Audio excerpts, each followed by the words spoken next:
ഒരു മനുഷ്യന് അനുഭവിക്കാൻ കഴിയുന്നതിൽ വെച്ച് ഏറ്റവും ക്രൂരമായ അനുഭവമാണ് വിശപ്പ്.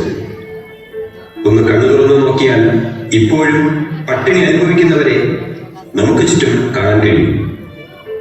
ഇന്നും ദാരിദ്ര്യം അനുഭവിക്കുന്നവർ നമ്മുടെ സമൂഹത്തിലുണ്ടെന്നത് നമ്മെ അസ്വസ്ഥരാക്കുന്നില്ലെങ്കിൽ അതേ ക്രൂരതയ്ക്ക് നാം പങ്കാളിയാവുകയാണ് ചെയ്യുന്നത്. അതുകൊണ്ട് വിശക്കുന്നവർക്ക് വേണ്ടി നമുക്ക് ശബ്ദമുയർത്താം.